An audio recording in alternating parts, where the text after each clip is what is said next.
संपूर्ण महाभारत अर्जुन वनवास पर्व अध्याय 214 से 217। अर्जुन का पूर्व दिशा के तीर्थों में भ्रमण करते हुए मणिपुर में जाकर चित्रांगदा का पानी ग्रहण करके उसके गर्भ से एक पुत्र उत्पन्न करना। अर्जुन के द्वारा वर्गा अप्सरा का ग्राह योनि से उद्धार तथा वर्गा की आत्मकथा का आरंभ। वर्गा की प्रार्थना से अर्जुन का शेष चारों अप्सराओं को भी शाप मुक्त करके मणिपुर जाना और चित्रांगदा से मिलकर गोकर्ण तीर्थ को प्रस्थान करना। अर्जुन का प्रभास तीर्थ में भगवान श्री कृष्ण से मिलना और उन्हीं के साथ उनका रैवतक पर्वत पर एवं द्वारिकापुरी में आना। वैशंपायन जी कहते हैं, जन्मेजय, रात की वह सारी घटना ब्राह्मणों से कहकर इंद्रपुत्र अर्जुन हिमालय के पास चले गए। अगस्त्य वट, वशिष्ठ पर्वत तथा भृंगतुंग पर जाकर उन्होंने शौच स्नान आदि किए। भारत कुरुश्रेष्ठ अर्जुन ने उन तीर्थों में ब्राह्मणों को कई हजार गौएं दान की और द्विजातियों के रहने के लिए घर एवं आश्रम बनवा दिए।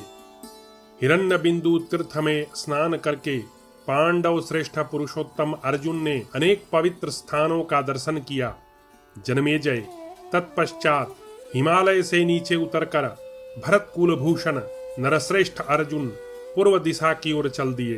भारत, उस यात्रा में कुरुश्रेष्ठ धनंजय ने क्रमशः अनेक तीर्थों का तथा नैमिषारण्य तीर्थ में बहने वाली रमणीय उत्पलिनी नदी, नंदा, अपरनंदा, यशस्विनी, कौशिकी, कोसी, महानदी, गया तीर्थ और गंगा जी का भी दर्शन किया।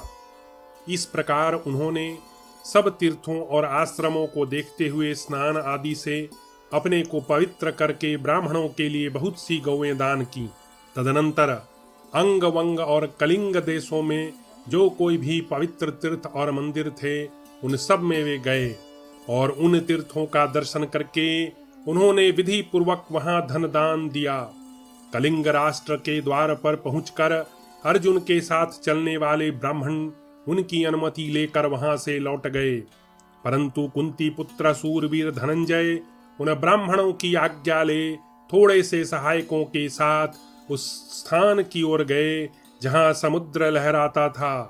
कलिंग देश को लांघकर शक्तिशाली अर्जुन अनेक देशों, मंदिरों तथा रमणीय अट्टालिकाओं का दर्शन करते हुए आगे बढ़े।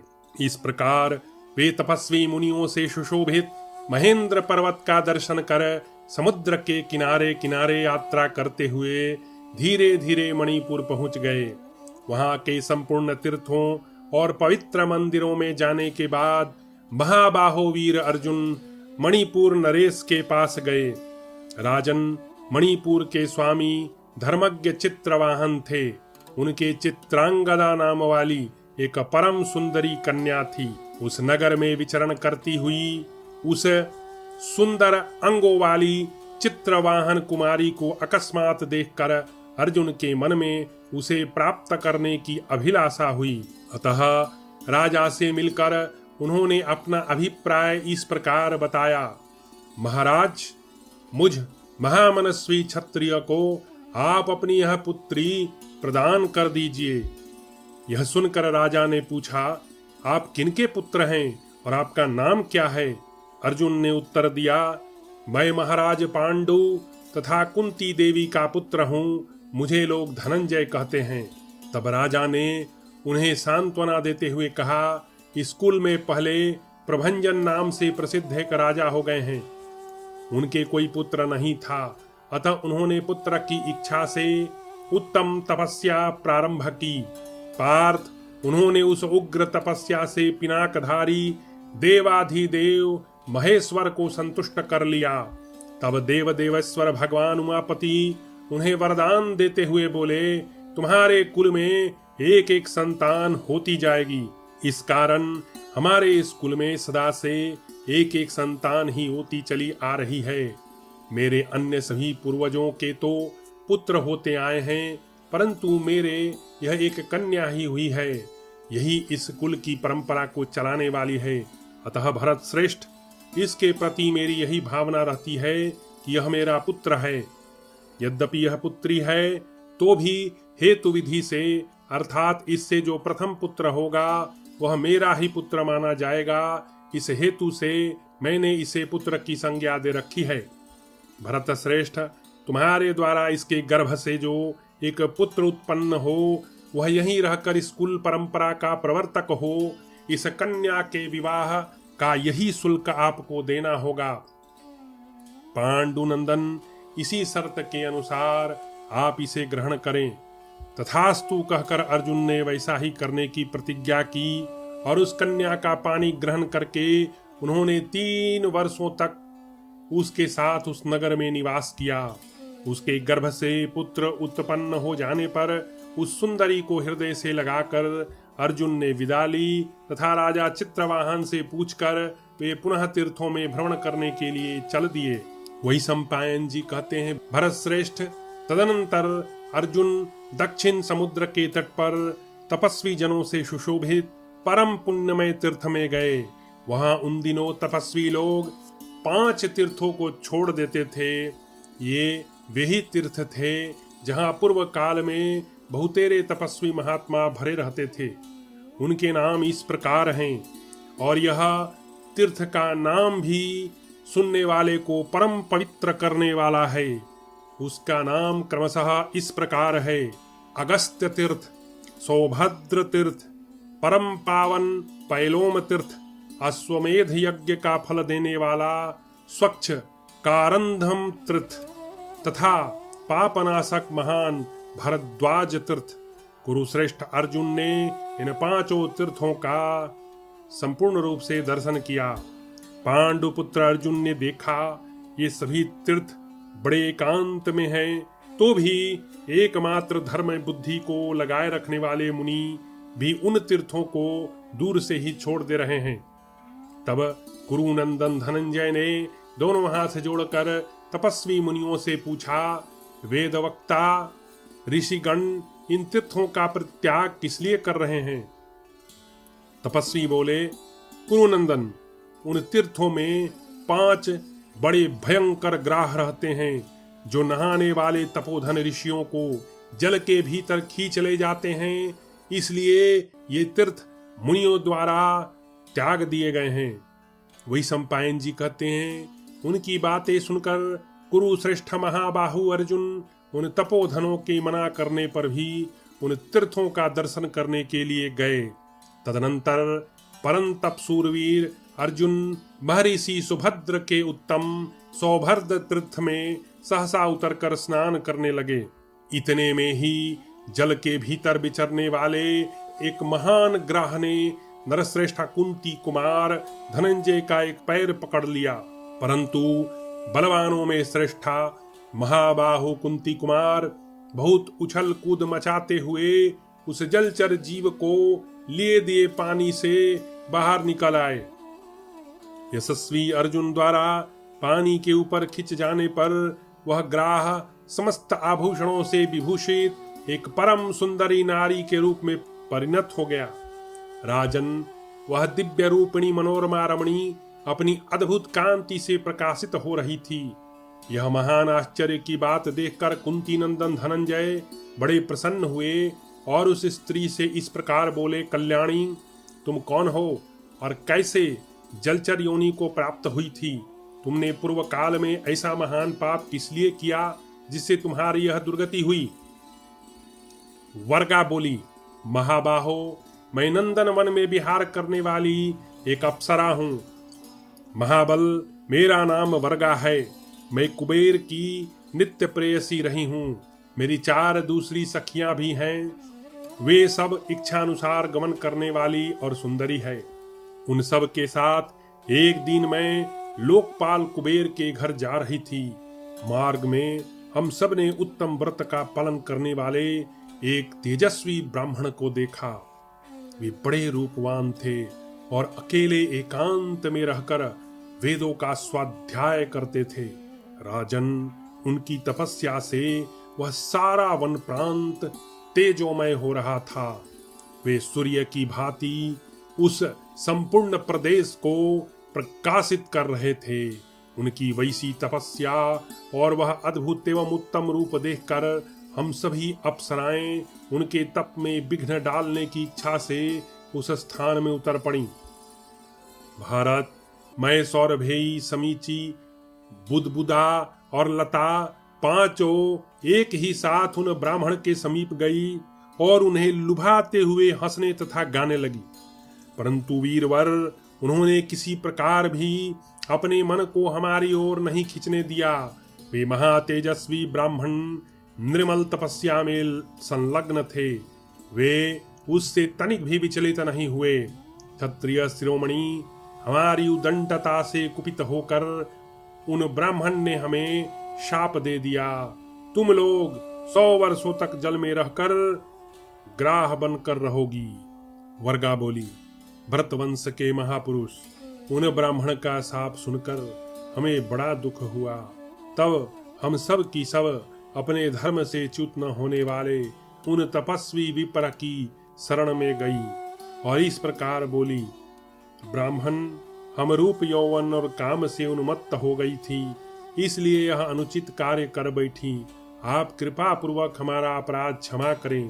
तपोधन, हमारा तो पूर्ण रूप से यही मरण हो गया कि हम आप जैसे शुद्ध आत्मा मुनि को लुभाने के लिए यहाँ आई। धर्मात्मा पुरुष ऐसा मानते हैं कि स्त्रियां अवध्य बनाई गई हैं, अतः आप अपने धर्माचरण द्वारा निरंतर उन्नति कीजिए। आपको हम अबलाओं की हत्या नहीं करनी चाहिए। धर्मज्ञ ब्राह्मण समस्त प्राणियों पर मैत्री भाव रखने वाला कहा जाता है। भद्र पुरुष, मनीषी पुरुषों का यह कथन सत्य होना चाहिए। श्रेष्ठ महात्मा शरणागतों की रक्षा करते हैं। हम भी आपकी शरण में आई हैं, अतः आप हमारे अपराध क्षमा करें। वैशंपायन जी कहते हैं, वीरवर, उनके ऐसा कहने पर सूर्य और चंद्रमा के समान तेजस्वी तथा शुभ कर्म करने वाले उन धर्मात्मा ब्राह्मण ने उन सब पर कृपा की। ब्राह्मण बोले, सत और सत सहस्र शब्द ये सभी अनंत संख्या के वाचक हैं, परंतु यहाँ जो मैंने सतम समा तुम लोगों को 100 वर्षों तक ग्राह होने के लिए कहा है, उसमें सत शब्द 100 वर्ष के परिणाम का ही वाचक है, अनंत काल का वाचक नहीं है। जब जल में ग्राह बनकर लोगों को पकड़ने वाली तुम सब अप्सराओं को कोई श्रेष्ठ पुरुष जल से बाहर स्थल पर खींच लाएगा, उस समय तुम सब लोग फिर अपना दिव्य रूप प्राप्त कर लोगी। मैंने पहले कभी हंसी में भी झूठ नहीं कहा है। तुम लोगों का उद्धार हो जाने के बाद वे सभी तीर्था इस जगत में नारी तीर्थ के नाम से विख्यात होंगे और मनीषी पुरुषों को भी पवित्र करने वाले पुण्य तीर्थ बन जाएंगे।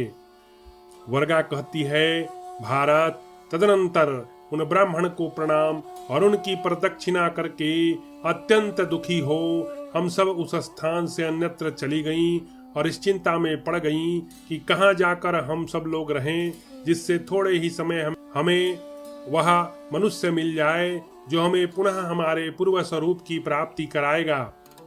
भरत श्रेष्ठ, हम लोग 2 घड़ी से इस प्रकार सोच विचार कर ही रही थी कि हमको महाभाग देवर्षि नारद जी का दर्शन प्राप्त हुआ।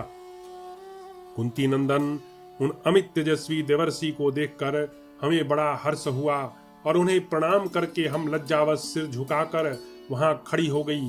फिर उन्होंने हमारे दुख का कारण पूछा और हमने उनसे सब कुछ बता दिया। सारा हाल सुनकर वे इस प्रकार बोले, दक्षिण समुद्र के तट के समीप 5 तीर्थ हैं जो परम पुण्यजनक तथा अत्यंत रमणीय हैं। तुम सब उन्हीं में चली जाओ, देर न करो।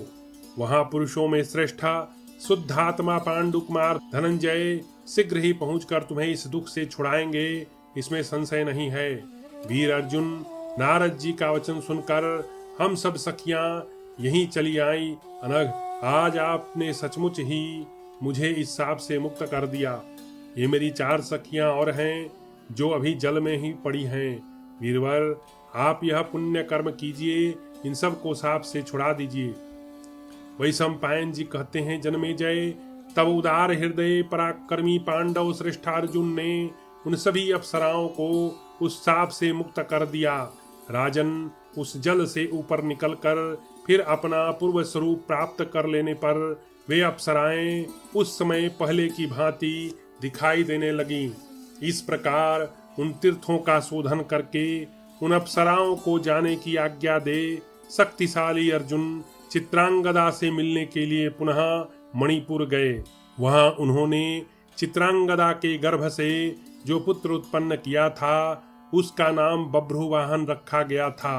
राजन, अपने उस पुत्र को देखकर पांडु पुत्र अर्जुन ने राजा चित्रवाहन से कहा, महाराज, इस बभ्रुवाहन को आप चित्रांगदा के शुल्क रूप में ग्रहण कीजिए, इससे मैं आपके ऋण से मुक्त हो जाऊंगा।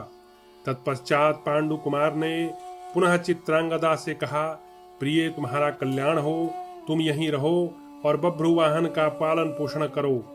फिर यथा समय हमारे निवास स्थान इंद्रप्रस्थ में आकर तुम बड़े सुख से रहोगी। वहां आने पर माता कुंती, युधिष्ठिर, भीमसेन, मेरे छोटे भाई नकुल, सहदेव तथा अन्य बंधु बांधवों को देखने का तुम्हें अवसर मिलेगा। आनंदिते, इंद्रप्रस्थ में मेरे समस्त बंधु बांधवों से मिलकर तुम बहुत प्रसन्न होगी। सदा धर्म पर स्थिर रहने वाली सत्यवादी कुंती नंदन महाराज युधिष्ठिर सारी पृथ्वी को जीतकर राजसूय योग्य करेंगे। उस समय वहां भूमंडल के नरेश नामधारी सभी राजा आएंगे। तुम्हारे पिता भी बहुत से रत्नों की भेंट लेकर उस समय उपस्थित होंगे। चित्रवाहन की सेवा के निमित्त उन्हीं के साथ राजसूय यज्ञ में तुम भी चली आना। मैं वहीं तुमसे मिलूंगा। इस समय पुत्र का पालन करो और शोक छोड़ दो। बभ्रुवाहन के नाम से मेरा प्राण ही इस भूतल पर विद्यमान है, अतः तुम इस पुत्र का भरण पोषण करो। यह इस वंश को बढ़ाने वाला पुरुष रत्न है। यह धर्मतः चित्रवाहन का पुत्र है, किंतु शरीर से पुरुवंश को आनंदित करने वाला है। अतः पांडवों के इस प्रिय पुत्र का तुम सदा पालन करो। सती साध्वी प्रिय, मेरे वियोग से तुम संतप्त न होना।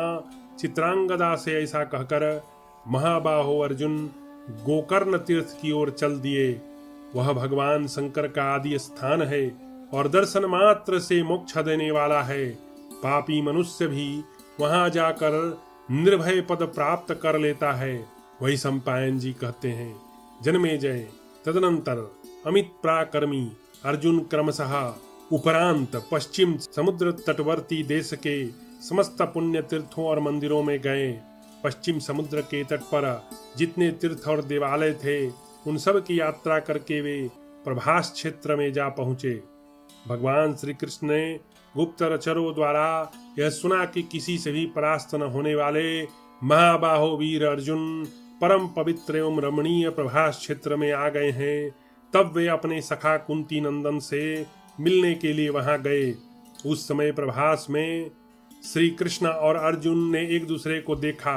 दोनों को हृदय से लगाकर कुशल प्रश्न पूछने के पश्चात वे परस्पर प्रिय मित्र साक्षात नर नारायण ऋषि वन में एक साथ स्थान पर बैठ गए। तब भगवान वासुदेव ने अर्जुन से उनकी जीवनचर्या के संबंध में पूछा, पांडव, तुम किस लिए तीर्थों में विचर रहे हो? यह सुनकर अर्जुन ने उन्हें सारा वृत्तांत ज्यों का त्यों सुना दिया। सब कुछ सुनकर भगवान श्री कृष्ण बोले, यह बात ऐसी ही है। तदनंतर श्री कृष्ण और अर्जुन दोनों प्रभास क्षेत्र में इच्छानुसार घूम फिरकर रैवतक पर्वत पर चले गए। उन्हें रात को वहीं ठहरना था। भगवान श्री कृष्ण की आज्ञा से उनके सेवकों ने पहले से ही आकर उस पर्वत को सजा रखा था और वहां भोजन भी तैयार रख लिया था। पांडु कुमार अर्जुन ने भगवान वासुदेव के साथ प्रस्तुत किए हुए संपूर्ण भोज्य पदार्थों को यथारुचि खाकर नटों और नर्तकों के नृत्य देखे। तत्पश्चात उन सब को उपहार आदि से सम्मानित करके जाने की आज्ञा दे महाबुद्धिमान पांडु कुमार अर्जुन सत्कार पूर्वक बिछी हुई दिव्य सैया पर सोने के लिए गए। वहां सुंदर सैया पर सोए हुए महाबाहो धनंजय ने भगवान श्री कृष्ण से अनेक तीर्थों, कुंडों, पर्वतों, नदियों तथा वनों के दर्शन संबंधी अनुभव की विचित्र बातें कही। जन्मेजय इस प्रकार बात करते करते अर्जुन उस स्वर्ग सदृश सुखदायिनी सैया पर सो गए। तदनंतर प्रातः काल मधुर गीत, वीणा की मीठी ध्वनि, स्तुति और मंगल पाठ के शब्दों द्वारा जगाए जाने पर उनकी नींद खुली। तत्पश्चात आवश्यक कार्य करके श्री कृष्ण के द्वारा अभिनंदित हो उनके साथ सुवर्णमय रथ पर बैठकर वे द्वारिकापुरी को गए। जन्मेजय उस समय कुंती कुमार के स्वागत के लिए समूची द्वारकापुरी सजाई गई थी तथा वहां के घरों के बगीचे तक सजाए गए थे। कुंती नंदन अर्जुन को देखने के लिए द्वारकावासी मनुष्य लाखों की संख्या में मुख्य सड़क पर चले आए थे।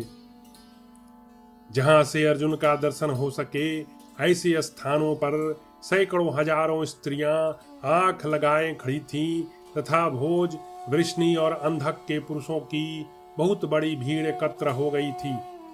भोज, वृष्णि और अंधक वंश के सब लोगों द्वारा इस प्रकार आदर सत्कार पाकर अर्जुन ने वंदनीय पुरुषों को प्रणाम किया और उन सब ने उनका स्वागत किया। यदुकुल के समस्त कुमारों ने भी वीरवर अर्जुन का बड़ा सत्कार किया। अर्जुन अपने समान अवस्था वाले सब लोगों से उन्हें बारंबार हृदय से लगाकर मिले।